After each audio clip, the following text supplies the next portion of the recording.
Good morning, all of you. In our previous session, we have discussed about mobile technologies, basically the generations from first generation till fifth generation. Fine.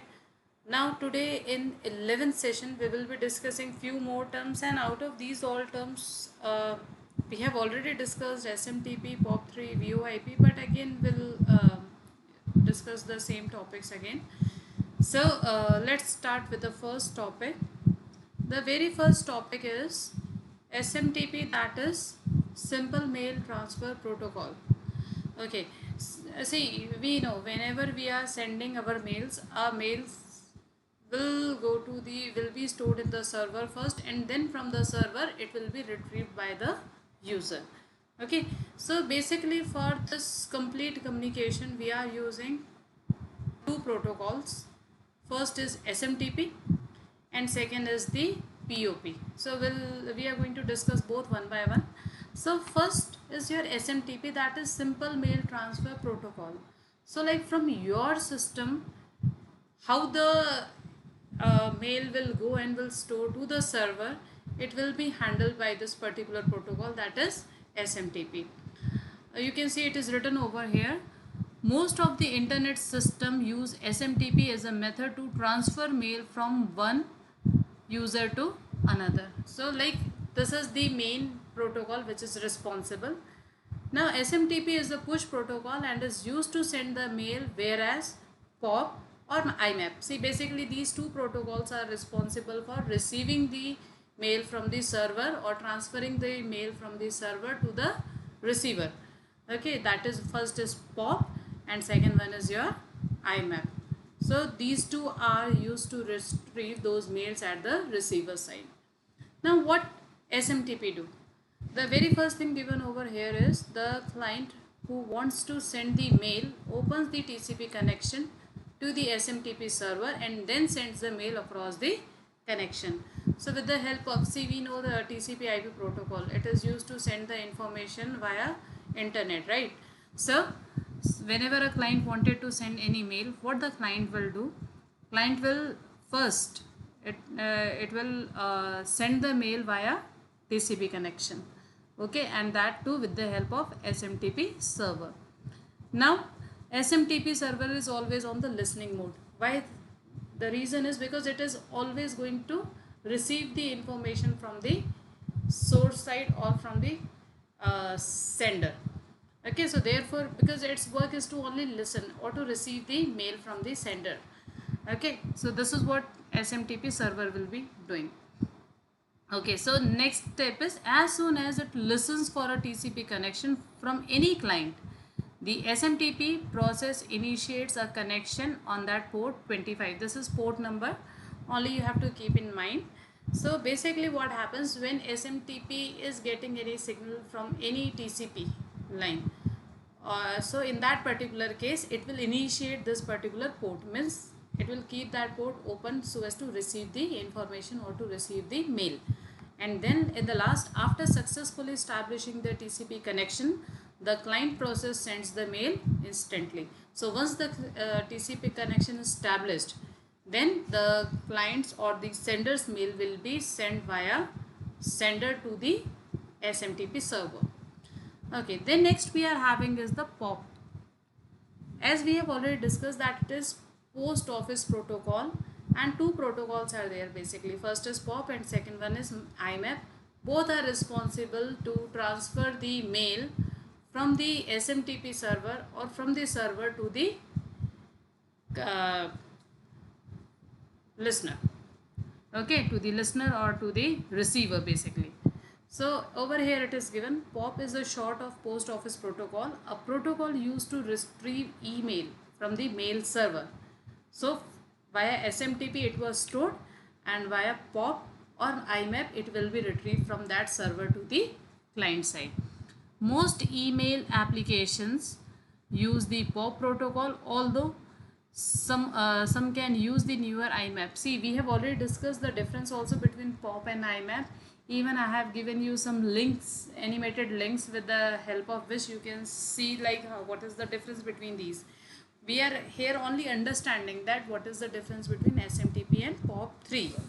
Okay, so POP3 will transfer the mail from the server side to the receiver side. Okay, then some more key points are given. See, POP is an application layer internet standard protocol. See, in TCP, whenever two computers are sharing the information, so 7 layers are responsible. That much is not there actually in your syllabus. So only you have to understand that out of those 7 layers, one layer is called as application layer. Okay, so POP is working at that particular layer. If you understood this line, fine. Otherwise, you can ignore this line. Since POP supports offline access to the messages, thus require less internet uses. See, what is the important thing with the help of POP? That you can actually store the you can actually download the mails, and once it is stored in your system, without internet also you can access those mails. So you need to only download it once, and then it is available offline. So this is what the benefit we are getting when we are using POP. Okay, then after that, next is POP does not allow search facility. We can say this is the limitation. Then next is, in order to access the message, it is necessary to download them. If you wanted to open any message from the server, you need to download it to your system first, then only you'll be able to access, or you'll be able to open that particular mail. Then it allows only one mailbox to be created on server. So on server side you will be having only one mailbox. And then the last one is, it is not suitable for accessing non-mail data. So basically it means that you can only receive the mails. Then next is VoIP, that is voice over internet protocol. This was also discussed. See, basically whenever we are using internet for voice calls, this is what called as voice over internet protocol. Now basically when we were using mobile phones for communication purpose, it was costly method of communication, but we already know that internet is one of the cheapest method of communication.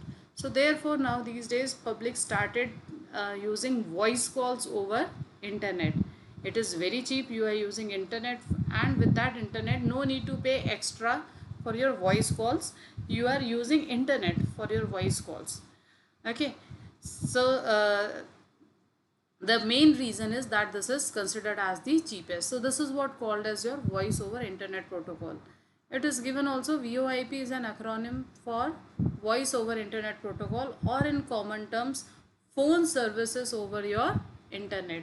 So over your internet, when you are using phone services, then it is called as your VoIP. Okay, if you have a reasonable quality internet connection, you can get phone services delivered through your internet connection instead of from your local phone company. So instead of paying to your local phone company, see, generally we all are purchasing data or internet services, so that only we can use for the voice calls also. Now there are so many reasons that why we are using. So basically two important reasons are, first is lower cost. As I am discussing from the starting, the use of VoIP is that it is cheaper as compared to your local calls. Okay, and then increased functionality. So basically it is giving you more functionality, extra features for your voice calls. It is given here that even you can take it anywhere. You can receive, if you are having internet connection, you can receive it anywhere. Okay, so this is what the benefit you are getting when you are using VoIP. Then next we are having is wireless fidelity, that is your Wi-Fi. Using internet without wire is called as your Wi-Fi. It is given over here. Wi-Fi refers to wireless fidelity, which lets you connect to the internet without a direct line from your PC to the ISP. So no need to connect physically with the your PCP with your PC with your ISP. So this is what called as your Wi-Fi. Okay, now what you need for this? Okay, very first thing is the broadband internet connection should be there. Then next is wireless router, which relays your internet connection from the walls to the PC. See, basically what is the facility of router, that it can propagate through the walls, fine. So easily you can if you are having router, so with the help of that router you can easily your signal can easily travel or propagate through the wall. Even you can see this diagram. With this diagram also you can understand that there are so many devices. Okay, then we are having one modem. That modem is actually receiving the internet, and then it is passing to the Wi-Fi hotspot.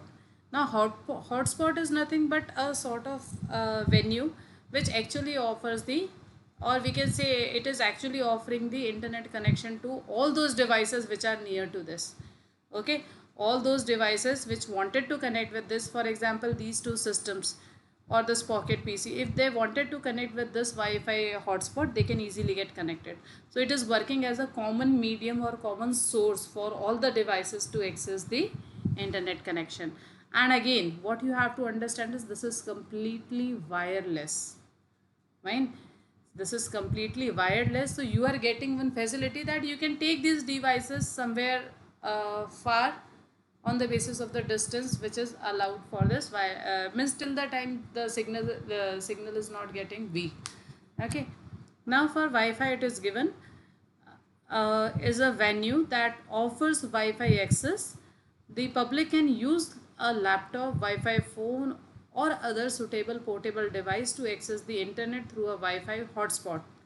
Hotspots are public locations. See, it is given here. These are nothing but some public location. Even maybe you have used hotspot at the railway station, at the airports. So these are publicly available. Anyone can get connected with that uh, hotspots, and then they can use those services. So here also they have given you some locations like libraries, hotels, airports, local bookstores, restaurants. So these are nothing but what called as the Wi-Fi hotspots. Then last we are having is the WiMAX. See, Wi-Fi range is actually bit small, but when we talk about WiMAX, you can say that it is nothing but the wireless internet you are getting in a very large scale. Okay, the area covered by WiMAX is very high as compared to that of your Wi-Fi. So it is given also, WiMAX is a wireless digital communication system. WiMAX can provide broadband wireless access up to 30 miles, and it is given here 50 kilometers. Okay, so basically the range of WiMAX is too high as compared to that of your Wi-Fi. Okay, and 3 to 10 miles, that is 5 to 15 kilometer for mobile stations. So if the stations are fixed, so in that particular case up to 50 kilometers the range is given for WiMAX. And if mobile stations, means if the stations are in moving, so in that particular case 5 to 15 kilometer is the range for WiMAX. Even you can see this diagram. With this diagram you can easily understand that how they have actually set up the complete configuration. See here, this is the internet has been provided to the central office, and from here a very strong connection, or you can see here fiber or PTP wireless. Okay, this is what given to this tower. This is called as Wi-Fi base station, and with this base station now you can see a very high signal is transferred or provided to all the other different offices or the organizations. This is how the WiMAX is working. Okay, see, it is given WiMAX require a tower called WiMAX base station, similar to a cell phone tower. Just like cell phone tower, we are having a WiMAX base station. This is actually used to transfer or to send the signals to the all other branches or all other offices whichever is connected with this WiMAX. Even you can see in the next one, if you will see the differences, see Wi-Fi and WiMAX, the difference is given very one more thing before that. The bandwidth among customer via wire, it uses a microwave link to establish a connection. What you have to understand, that WiMAX is actually using microwave link. Okay, this is what you have to understand, that it is using microwave link, and microwave link is used to carry the data from from the tower to the various other offices. Okay, now we'll switch over to the differences, Wi-Fi and WiMAX. With the diagram only you can understand, here it is very limited, the range is very limited, and here you can see the range is very large. Okay, so it is given here the range is 100 yards. It generally covers one coffee shop or one floor of an office building or one home. This is what the range of one Wi-Fi. But here if you will see the range of WiMAX, it is given here 6 miles, covers a small city with one base station only. So if you are having one base station, you can cover complete one city, small city. Fine. Then throughput, here you can see it is 100 Mbps is the speed given over here, and here you will see it is 72 Mbps. So basically you can see that it is approximately 7 times better than this. Okay, WiMAX is 7 times better than your Wi-Fi. Okay, then next is security.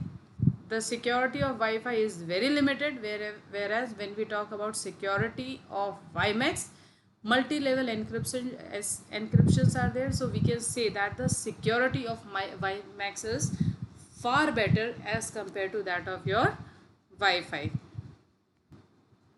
I hope these points are clear to you all. Thank you so much.